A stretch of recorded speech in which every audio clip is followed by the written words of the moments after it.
ಆತ್ಮೀಯ H16 news ಅರ್ಥಾತ್ ಸಿದ್ದರಾಮಯ್ಯ ಸ್ವಾಗತ. ನಾನು ನಿಮ್ಮವ MI ಅಥವಾ ಮಲ್ಲಪ್ಪ ಜೋತಾವರ್. ಆತ್ಮೀಯರೇ, ನಮ್ಮ ಮೇನ್ ಮೀಡಿಯಾ ಅಥವಾ ಗೋಧಿ ಮೀಡಿಯಾ ಮತ್ತೇನು ಅಲ್ರಿ, ಈ ಮೀಡಿಯಾ ಇವತ್ತು ಜಬರ್ದಸ್ತಾಗಿ ನಮ್ಮ ಚಿನ್ನಯ್ಯನ ಹೈಕೋರ್ಟ್ಗೆ ಹೋಗಿದ್ದನ್ನು ಬಿಂಬಿಸ್ತಾ ಇದೆ, ಹೇಳ್ತಾ ಇದೆ.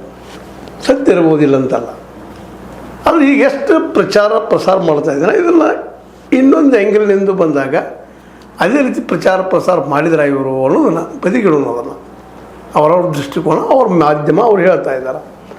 ಇವತ್ತು ಚೆನ್ನಯ್ಯ ಹೈಕೋರ್ಟ್ಗೆ ಹೋಗಿ ನನ್ನನ್ನು ಈ ಹೋರಾಟಗಾರರು ಅಂತ ಕರೀತಾರ, ತಿಮ್ರೋಡಿ, ಮಟ್ಟಣ್ಣವರ್, ಇನ್ನುಳಿದವರು, ಜಯಂತ್ ಆಯಿತು, ವಿಠ್ಠಲಗೌಡ ಆಯಿತು, ಇವರೆಲ್ಲರೂ ನನ್ನನ್ನು ಇದೇ ರೀತಿ ಮಾತಾಡಬೇಕು ಅಂತೇಳಿ ಒತ್ತಾಯ್ತಂದರು, ಜೀವ ಬೆದರಿಕೆ ಹಾಕಿದರು, ಚಾಕು ತೋರಿಸಿದ್ರು. ತಮ್ಮ ಒಂದು ಸ್ಟೇಟ್ಮೆಂಟ್ದಲ್ಲಿ ಎಲ್ಲ ಕೊಟ್ಬಿಟ್ಟಿದ್ದಾರೆ ಹೈಕೋರ್ಟ್ ಮುಂದೆ.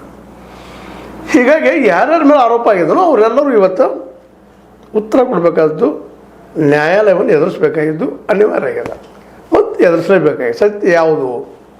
ಯಾಕಂದ್ರೆ ಅವ್ರ ಹೆಸರು ಹೆಚ್ಚು ಕಡಿಮೆ ಎಲ್ಲರೂ ತೊಗೊಂಡಿದ್ದಾರೆ ಮತ್ತು ಯೂಟ್ಯೂಬರ್ಗಳಿಗೆಲ್ಲ ಒಬ್ಬರು ತೊಗೊಂಡಿದ್ದಾರೆ.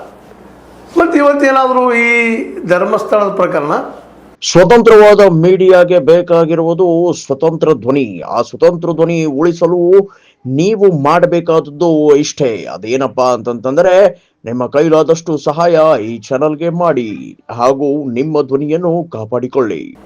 ಜೀವಂತವಾಗಿ ಉಳಿದಿದ್ರೆ ಇಲ್ಲೇನು ಹತ್ಯೆಗಳಾಗಿದ್ದಾವೋ, ಆತ್ಮಹತ್ಯೆ ಆಗಿದ್ದಾವೋ, ರೇಪ್ ಆಗಿದ್ದಾವೋ, ಮತ್ತೇನೋ ಆಗಿದ್ದಾವೋ, ಅವಾಗಿದ್ದಾವೋ ಇಲ್ವೋ ಅನ್ನೋದು ಇಲ್ಲಿ ಚರ್ಚೆ ಇಲ್ಲ. ಕೇವಲ ಚೆನ್ನೈನ ವಿಷಯ ತೆಗೆದುಕೊಂಡು ಇವತ್ತು ಫೈಟ್ ಆಗ್ಲಿಕ್ಕತ್ತದ. ಯಾಕಂದ್ರೆ ನಮ್ಮ VS ಉಗ್ರಪ್ಪನವರ ರಿಪೋರ್ಟ್ ಪ್ರಕಾರ 477 ಸಾವು ಆಗಿದ್ದಾವೆ, ಅಸಹಜ ಸಾವುಗಳಾಗಿದ್ದಾವೆ.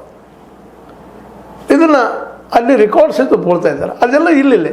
ಹಿಂದೆ ಪದ್ಮತಾಳ ಹತ್ಯೆ ಆಗ್ತದೆ, ಅದ್ರ ಬಗ್ಗೆ ಚರ್ಚೆ ಇಲ್ಲಿಲ್ಲ.